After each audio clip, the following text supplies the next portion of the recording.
Okay, so to dig into this little project a little bit more, we're going to talk about the color wheel and what's expected. So I don't want to make this too elaborate. Again, this is just kind of a first week project. We're just kind of diving in. I want you to get back in the swing of using the camera, thinking creatively when you take photos, if you haven't been all summer and through the original quarantine. So what I want to do is just kind of talk a little bit about the color wheel and what it is. So here's an example of a color wheel, and you can find a ton of different examples of it, but this is kind of the basic one. And there's 6 colors we're going to focus on for this color wheel. The first 3 are yellow, red, and blue. These are referred to as the primary colors. They're called the primary colors because you can't mix anything together to get them. You can't mix colors together to get yellow. You can't mix colors together to get blue. And you can't mix colors to get red. So they're primary, they're the foundational colors. So you start with these 3 colors, and then from them, you can make other colors. The other colors we're going to look at are green, orange, and violet. And these are referred to as secondary colors. And the reason they're called secondary is because they become after primary. So if I mix yellow, primary color yellow, and red, I get orange. If I mix primary yellow and primary blue, I get green. And if I mix primary blue with primary red, I get violet. So they're in between those primary colors, and those are what we are going to focus on. So just those 6 colors for this. And remember, I talked about we're going to do a selfie color wheel. So what you're going to do is you're going to think about what kind of mood or emotion or feeling represents each color. And for a little help with that, there's a link I'm going to show you guys. It's called The Psychology of Color. It's a website. It'll be on Canvas. You can click on it, and it's just a little web article. It talks about each different color. Some of them we aren't even going to use. So it's got like white and black and what they mean and kind of what's behind those colors. So that's a good resource to kind of read through to make sure you have a little bit of better understanding of what kind of mood and emotion can be expressed through that color. And then once you do that, you are going to take photos of yourself expressing each of those moods and that color. So, for example, if you're going to focus on red to start with, and red is usually either love or anger, or can be power or something like that. So, you want to think about maybe you want to do a love pose. So maybe it's something of just kind of a little smirk on your face and just kind of like a 3/4 view.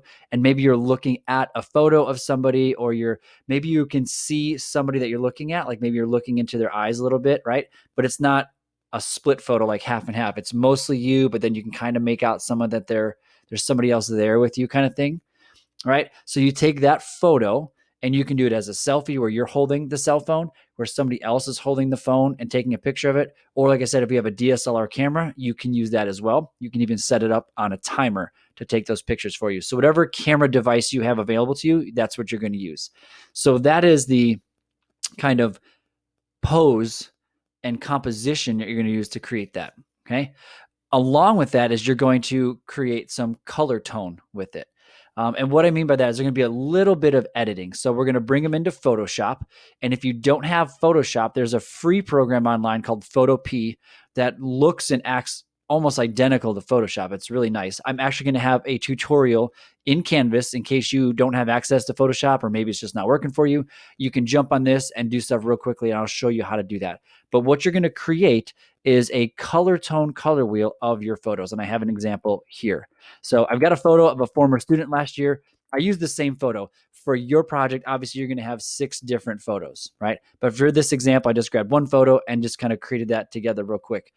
And you can see the color is subtle. It's not blaring yellow, bright yellow, like school bus yellow or something. It's not stop sign red. It's subtle. So the reason I want to do this is I also want us to kind of practice and think about photo editing and how to be intentional and careful with it. I think it's really easy to go overboard with editing, especially in Photoshop, and kicking up the saturation really high or doing heavy contrast. And it really just kind of takes away from the quality of your photo. So how can we add subtle tones and subtle filters to kind of add to what we want to communicate? So again, with the red, so up here, the top is yellow, and this one is supposed to be red. So you can kind of see it's got a kind of a pinkish hue to it, but it's very subtle.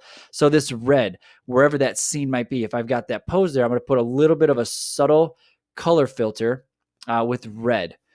And what I used I used Photopea for this actually just to test it out, but it's the adjustment layer and it's the color balance. So with color balance, it'll give you red, green, and blue, those three color sliders. So that's what you're going to work with is the red, green, and blue color sliders under the color adjustment layer and a color balance adjustment layer. And so that'll help you achieve all of these colors. You just move them around in different ways and you can get all of those different colors. So I just moved it around. I pulled the green and the blue down a little bit. I pulled up the red to get that. And then I just kind of messed around with the blue to bring it back and just to warm it up the way I wanted it to look. So I played around with it until I got what I wanted. And then I put that together. Okay. I will have all the information on the document itself, like the dimensions, how big it should be, for the final picture. So this, I did a 1080 by 1080, which is an Instagram post size. So I used 100 or 1080 pixels by 1080 pixels. So it's a square format. The reason I did that is I figured if you guys are going to create something cool like this, it'd be fun for you to post it on Twitter, Instagram once you're all done. So by setting it up in that format right away, a square format, it allows you to do that. So that's what I did as a square format. I took my photos, I imported them in. What's nice about Photopea, and I'll explain that too, is you can use raw photos. So if you're shooting in RAW on your DSLR, you don't have to convert anything. Again, it works just like Photoshop, so it's awesome. And then in the middle, I put my name and then selfie color wheel. So you would put your name and then selfie color wheel. If you want to do it vertically so it fits in this space better as opposed to just across, you can totally do that. If you want to add a little background color, however you want to add to it, that's fine. But really the focus should be this subtle color wheel of yellow, orange, red, violet, blue, and green color wheel that shows these different moods and emotions and subtle color filters. So that is what we are working on for this project. So go ahead and flip through Canvas.